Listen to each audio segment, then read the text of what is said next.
Array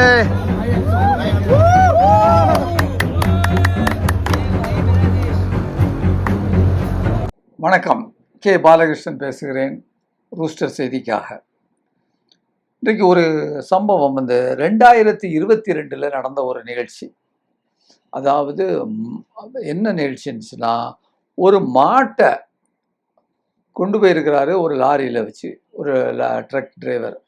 அவர் மாட்டை கடத்திட்டு போகிறதாக அப்படின்னு சொல்லி அந்த ட்ரக் டிரைவரை இறக்கி எடுத்து கூட்டமாக மக்கள் கவ் விஜிலன்ஸ்னு சொல்லுவாங்க. அதாவது பசுவை பாதுகாப்பவர்கள் அப்படின்னு சொல்லக்கூடிய அந்த கூட்டம், வலதுசாரி இந்துத்துவவாதிகள் அவரை அடித்து கொன்று விட்டார்கள். இது நடந்தது 2022. அவருடைய பெயர் ஷேக் லாலா நசீர் அகமது. அவர் குற்றவாளி, அதாவது அவர் அடித்து கொன்ற வழக்கில் குற்றவாளின்னு நிறைய பேர் மேலே கேஸ் போட்டு வழக்கு நடந்துக்கிட்டு இருந்தது. இப்போதைக்கு கடந்த மாதத்தில், இப்போ சில வாரங்களுக்கு முன்னால், மத்திய பிரதேசத்தை சேர்ந்த ஒரு நீதிபதி, அந்த அம்மா பேர் தபசும் கான், ஒரு பெண் நீதிபதி. அவங்க என்ன செஞ்சுருக்காங்க, அதில் சம்பந்தப்பட்டவர்கள் 7 பேர், குற்றம் சாட்டப்பட்டவர்கள் 7 பேருக்கும் ஆயுள் தண்டனை விதித்திருக்கிறார்கள். நல்ல அருமையான செய்தி. அப்போது இந்த தண்டனை விதித்த உடனே அவங்க அந்த கேட்ட உடனே வாசலில் எல்லாம் அந்த மக்கள் எல்லாம் பாஜகக்காரங்க, இந்துத்துவவாதிகள் எல்லாம் போராட்டம் பண்ணுறாங்க. அது மட்டும் இல்லாமல் இப்போ அந்த ஜட்ஜுக்கு எதிராக சமூக வலைத்தளங்களில் அசிங்கமாக ட்ரோலிங்னு சொல்லுவாங்க பார்த்தீங்களா, அப்படியாக அவர்கள் மிரட்டி கொண்டிருக்கிறார்கள், அசிங்கமாக திட்டிக் கொண்டிருக்கிறார்கள். இது குறித்து இந்த நாட்டு ஜனநாயக அரசாங்கத்தினுடைய எந்த ஒரு அமைப்பும், நீதித்துறையும் அல்லது காவல்துறையும் எதுவும் கண்டுகொள்ளாமல் இருக்கிறது என்பது உங்களுடைய கவனத்திற்காக இந்த செய்தியை சொல்கிறேன். அப்புறம் பாருங்க, ஹிட்லருடைய ஜெர்மனி நாசி ஆட்சி அங்கே எப்படி நடந்தது அப்படின்னு நீங்கள் பார்க்கணுமா, கண் முன்னால் பார்க்கணுமா அப்படின்னு சொன்னால், அந்த பழைய படங்களெல்லாம் கொண்டு இன்றைக்கு, அந்த காலத்தில் வீடியோ இருந்ததோ இல்லையோ, எடுத்து நம்ம காண்பிக்கிறதுக்கு இயலாத காரியம், கருப்பு வெள்ளையில் தான் இருக்கும். ஆனால் தத்ரூபமாக ஹிட்லர் என்ன செய்திருந்தானோ அதை நீங்கள் இப்பொழுது மேற்கு வங்காளத்திற்கு சென்றால் பார்க்கலாம். ஒரு செய்தியை உங்களுக்கு முன்னால் காமிக்கிறேன். ஒரு கூட்டத்தில் இல்லை, மக்கள் எல்லாரும் பாஜக மக்கள்னு நான் சொல்கிறது, அங்கே இப்பொழுது பாஜக இந்துத்துவவாதிகள் அவர்கள் அனைவரும் சேர்ந்து அங்கே ஒரு திரிணாமுல் காங்கிரஸ் மம்தா பானர்ஜி கட்சியை சேர்ந்த ஒரு கவுன்சிலரை அட்டின்னு துவைச்சி எடுக்கிறாங்க. அப்படிங்கிறது ஏன்னா காரணம், அவர் திரிணாமுல் காங்கிரசினுடைய கவுன்சிலர் என்ற ஒரே காரணத்திற்காக. தற்பொழுது மேற்கு வங்காளத்தில் 2 சமூகத்தினர் மீது பாஜக காரங்க திட்டமிட்டு தாக்குதல் பண்ணுறாங்க. ஒன்று சிறுபான்மை சமூகத்தை சேர்ந்த இஸ்லாமியர்கள், அவர்கள் தாக்குதலுக்கு இலக்காகிறார்கள். இன்னொன்று அந்த பாஜகவுக்கு எதிராக போராடி இருந்த மம்தா பானர்ஜியினுடைய திரிணாமுல் கட்சியை சேர்ந்த உறுப்பினர்கள் அல்லது அவர்களோடு சம்பந்தப்பட்டவர்கள் எவர்களாக இருந்தாலும் இப்பொழுது அவர்களும் கடுமையாக இந்த 2 கூட்டம் தாக்கப்பட்டு கொண்டிருக்கிறது. இதை இன்றைக்கு மம்தா தீதியும் அல்லது தேஜஸ்வியும் இன்றைக்கு புரிந்து கொள்ள வேண்டும். எதிர்கட்சியுடைய தன்மை, கேரக்டர் எப்படி இருக்க வேண்டும், ஒரு எதிர்கட்சி என்றால் எப்படி இருக்க வேண்டும் என்பதை இன்றைக்கு இந்த அடிதடி மூலமாக இவர்கள் நிரூபித்து கொண்டிருக்கிறார்கள். நமஸ்காரம் பண்ணிட்டு பயபக்தியோடு இன்றைக்கு வாழ்ந்தால் வாழுங்கள் என்கின்ற நிலைக்கு அவர்களை கொண்டு வந்திருக்கிறார்கள் என்பது மிக மிக மிக ஒரு ஹிட்லருடைய ஆட்சியை நமக்கு நினைவுக்கு கொண்டு வருகிறது. இதுபோல பல செய்திகள் இருக்கின்றன. அப்புறம் இன்றைக்கு முக்கியமான செய்தி என்னன்னு கேட்டிங்கன்னா, டெல்லியில் ஏற்கனவே நம்ம தொடர்ந்து கல்வி புலத்தில் உள்ள அந்த ஊழலை எதிர்த்து அதற்கெல்லாம் நாயகனாக இருக்கின்ற கல்வி அமைச்சர் தர்மேந்திர பிரதானை பதவி நீக்கம் செய்ய வேண்டும், அல்லது அவர் ராஜினாமா செய்ய வேண்டும் என்ற கோரிக்கையோடு நாளுக்கு நாள் இளைஞர்கள் கூட்டம், மாணவர்கள் கூட்டம், பிற மக்கள், அவர்களுடைய பெற்றோர்கள் கூட்டம் பெருகி கொண்டிருப்பதை நீங்கள் பார்க்கலாம். நாமும் உங்களுக்கு காண்பித்துக் கொண்டிருக்கிறோம். இன்னும் கூடுதலாக லடாக்கில் உள்ள சுற்றுச்சூழல் ஆர்வலர் அவர் இன்றைக்கு அந்த இடத்துல அவர்களோடு இன்றைக்கு உட்கார்ந்திருக்கிறார். 5வது நாளாகவோ 6வது நாளாகவோ உட்கார்ந்திருக்கிறார் என்று சொல்லும் பொழுது ஒரு மிகப்பெரிய அளவிற்கு ஒரு ஊக்கத்தையும் நம்பிக்கையும் இன்றைக்கு அவர்களுக்கு ஏற்படுத்தி கொண்டிருக்கிறது என்ற செய்தியும் நீங்கள் பார்க்கலாம். அதுபோல இன்னொரு செய்தி உங்களுக்கு நான் காமிக்கிறேன், அதை பாருங்க. அந்த காக்ரோச் ஜனதா இயக்கத்தில் உள்ள ஒரு இஸ்லாமியர், அவர்களுக்கு ஆதரவளித்து வருகிறார். அவர்களுக்கு சர்பத் இருபத்தெல்லாம் கொடுத்துக்கிட்டு இருக்கிறார். அந்த காட்சிகளை ஏற்கனவே நாம் போட்டிருந்தோம். அவர் பெயர் ஜுனாயித், ஒரு இஸ்லாமியர்.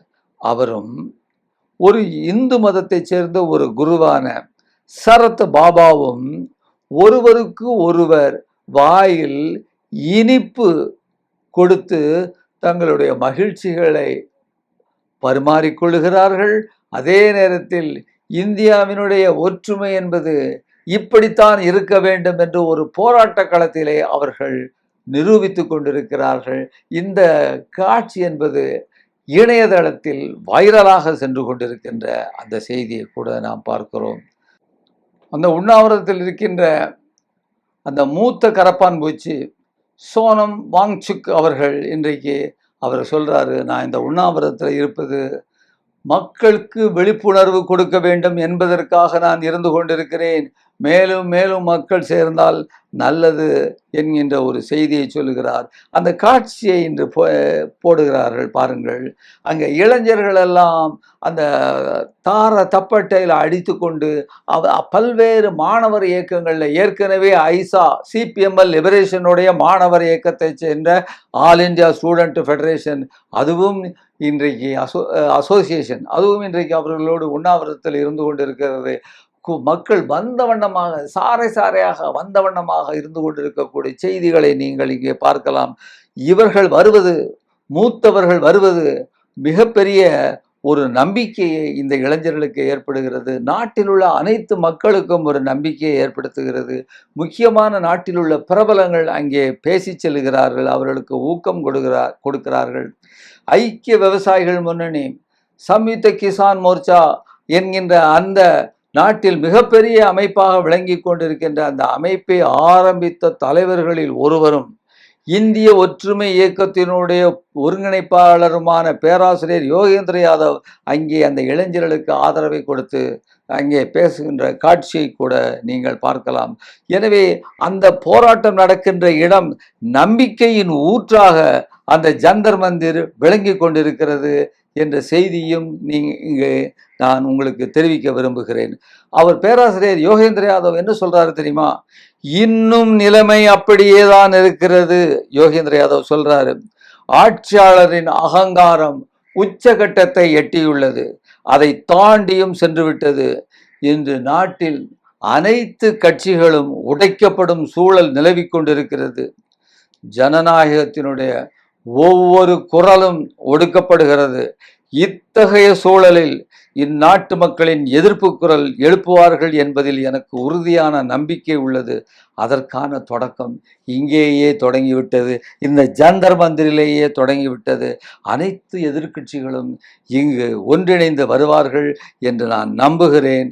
மேலும் நாட்டு மக்களினுடைய எதிர்ப்பு சக்தி என்பது வெறும் எதிர்க்கட்சிகளை விட மிகவும் பெரியது. இது மிக முக்கியமானது.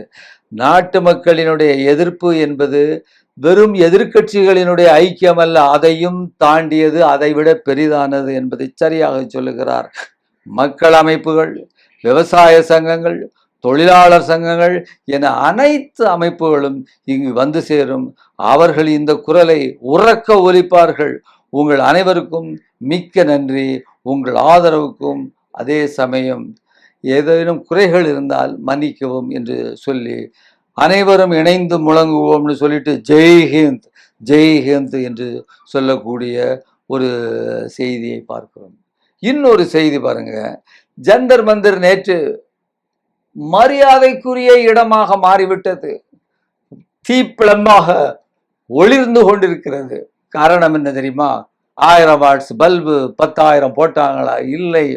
இங்கே ராஜஸ்தானை சேர்ந்த 101 வயது முதியவர், சுதந்திர போராட்ட வீரர், அவருடைய பெயர் முன்னாள் சட்டமன்ற உறுப்பினர், மக்களவை உறுப்பினர், பெருமைக்குரிய பண்டிட் ராம்கிஷன்ஜி அவர்கள் அந்த போராட்ட களத்திற்கு வந்து அந்த இளைஞர்களுக்கு நடக்க முடியவில்லை, 101 வயது, அந்த எண்ணத்தை பாருங்க, வந்து அவர்களோடு சில மணித்துளிகள் அங்கே தன்னால் முடிந்தவரை அங்கே இருந்து அவர்களுக்கு தங்களுடைய ஆசையையும் ஆதரவையும் வெளிப்படுத்தி இருக்கிறார் என்ற செய்தி நமக்கு உத்வேகம் அளிக்கிறது, நம்பிக்கை அளிக்கிறது. கரப்பான் பூச்சிகள் குழுவோடு நின்று எங்கள் இயக்கத்துக்கு ஆதரவளித்த பண்டிட்ஜிக்கு மிக்க மிக்க நன்றி என்று அபிஜித் ஜிப்கே தெரிவித்துள்ளார் என்கின்ற ஒரு செய்தி. இந்த செய்தியுடன், இந்த ஒரு நல்ல செய்தியுடன் இன்றைய செய்தியை முடித்துக் கொள்ளுகிறேன். நன்றி, வணக்கம். ஊடகம் கார்ப்பரேட் அரசியல்வாதிகளின் கைப்பாவையாக அடிமைகளாக இருந்தது போதும், இனி சாட்டை எடுத்து சுழற்றும் நேரம் வந்துவிட்டது. ஊடகம் பொதுமக்களாகிய உங்களுக்காக, உங்களாலேயே இயக்கப்பட வேண்டும். ஊடக சுதந்திரத்திற்காக உங்களின் பங்களிப்பை இன்றே அளித்திடுங்கள். ஓ, அப்ப அந்த மிஸ்டர் அண்ட் மிஸ்ஸஸ் பெர்ஃபெக்ட் உண்மையிலேயே வர்த்து. நரம்பு தளர்ச்சியிலிருந்து விடுபட்டு உடம்பு ஒரு புது வீரியம் பெற மா நேச்சுரல்ஸோட மிஸ்டர் பெர்ஃபெக்ட்டை யூஸ் பண்ணுங்க.